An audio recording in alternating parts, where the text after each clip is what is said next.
What's up, guys? Welcome back to Just JP. My name's Justin. Thank you so much for joining me here. Today I'm doing a viewer's request. We are doing the song Sæglópur, I'm not sure how to pronounce it, by Sigur. This is a recommendation by Andre. Andre had taken an extra step to get my attention for this song. You see, just besides commenting in the comments down below, he had emailed me. Did you know that you can email me? Yeah, it's down below if you want. I don't necessarily want like an influx of emails all of a sudden, but every once in a while, it's nice to send a little email, you know. I'll pay attention to it. So Andre, who's from Germany, thank you so much for the recommendation. You know what? Everyone in the comments, can we all say hi to Andre? Hey Andre, how you doing? Sigur, for those of you that don't know, is, as Wikipedia says, an Icelandic avant-rock band from Iceland. They're known for their ethereal sounds. Some would also describe them as post-rock. They are a very great band. I've heard one album that I can talk about. That would be parentheses. If you haven't heard it, track 3, Untitled 3. Amazing. I love it. So beautiful. So beautiful.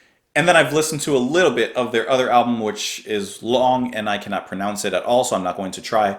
But it's the one that was released in 2008. One of the things that Sigur is known for is their language. So even though the lead singer does sing in Icelandic, he also just makes up words and makes up syllables that sound good within the song. And a lot of bands and a lot of other techniques use that. And I think that that's an awesome thing, especially in this type of music, which is so beautiful. So Andre, thank you for the recommendation. Please join me on Twitter. Join me in the comments below.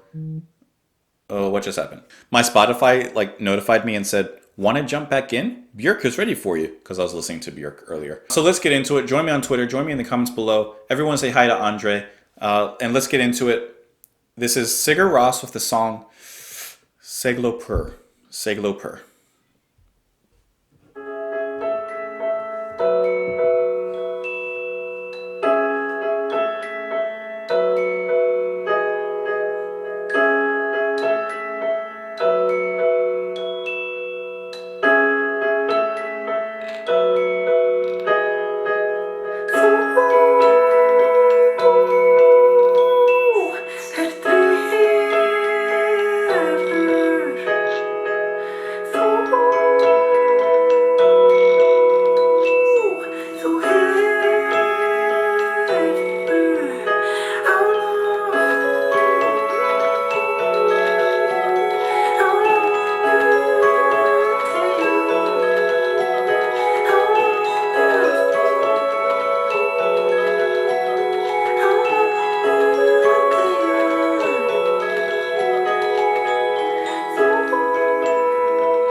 I am so sorry.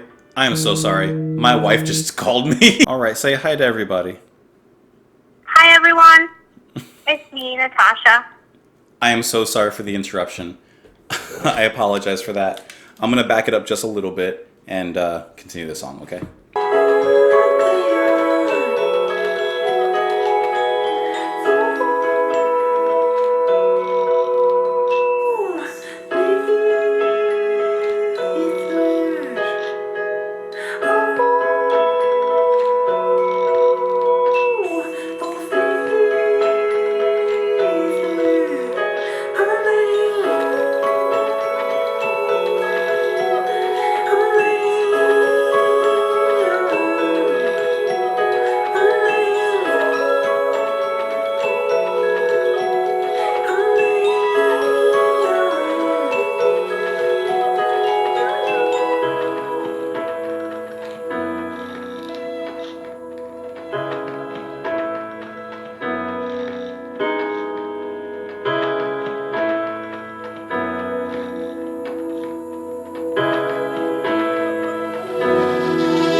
Yeah, that was amazing, to be honest.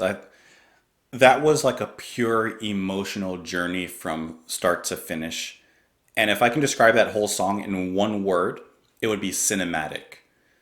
I think that song, from beginning to end, is so visually, like mentally, visually stimulating.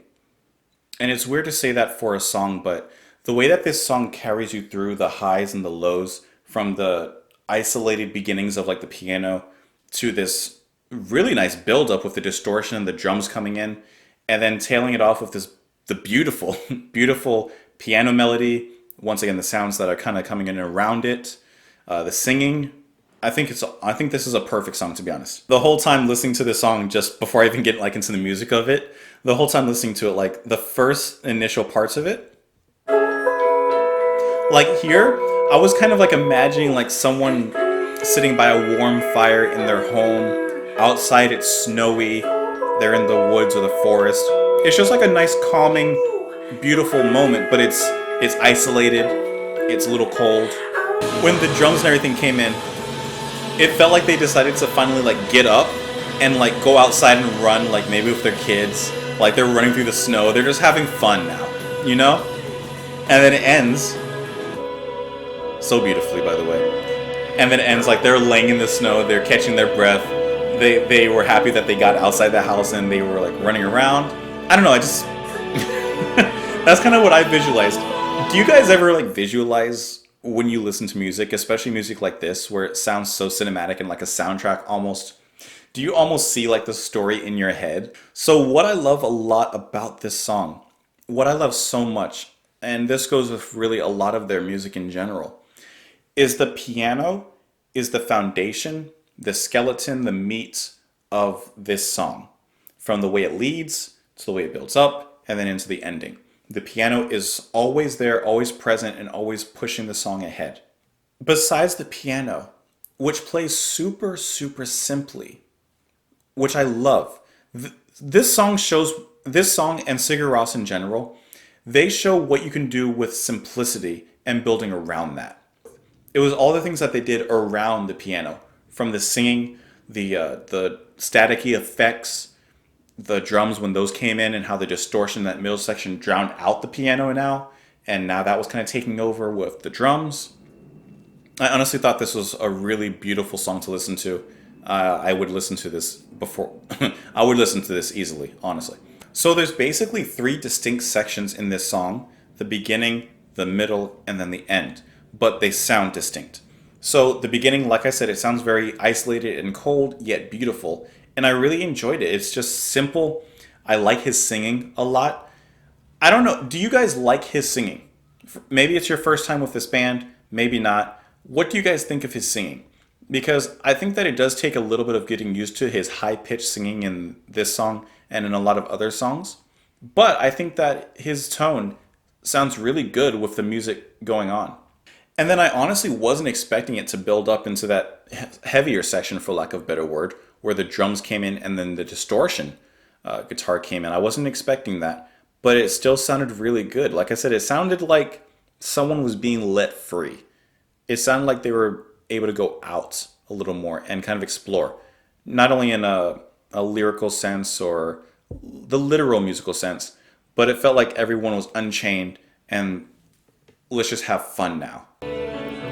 I love those beautiful piano chords, the bass accompanying it. I just like the way that the instruments and his voice are allowed to drift. They just drift effortlessly. It's like they're not even thinking too much about the structure of their song. They're not thinking really, okay, where do we go next?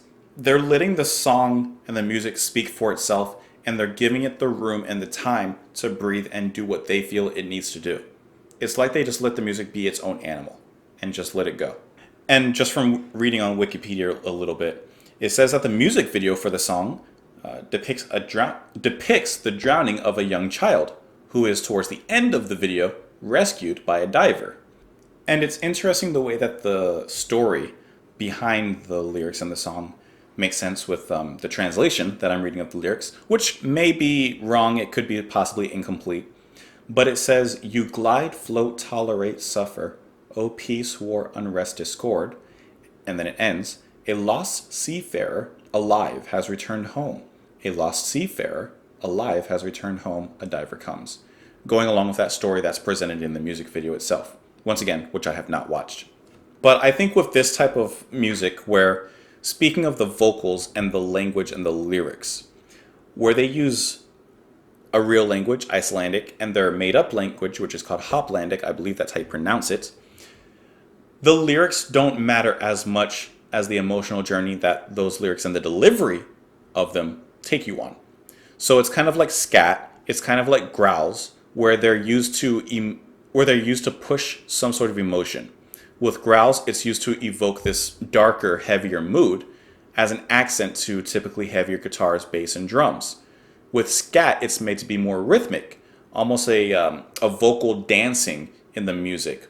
Not really worrying so much about the words and literally what they're saying, but how it sounds, how the syllables work, and how they created an awesome rhythm within the instruments and around the instruments. And here, it's used the exact same way. It's more about his actual voice and his delivery of what he's saying and his syllables and what he's using, more so than what he's saying. Even though, obviously, there's still meaning in his lyrics. So I thought this was an amazing song. It's super cinematic. I think that's the one word I can use to sum this whole thing up, as I mentioned in the outset. This was an awesome recommendation. Andre from Germany, once again, thank you so much. I really appreciate you emailing me, commenting in the comments and discussion below. I think that's awesome, and I really do appreciate it, as well as everyone else. Thank you guys so much for watching. Please let me know what you thought of this song. Let me know what you think of the channel. Let me know what you think of everything. I'm here for you guys. Just JP. I'll see you on the next one.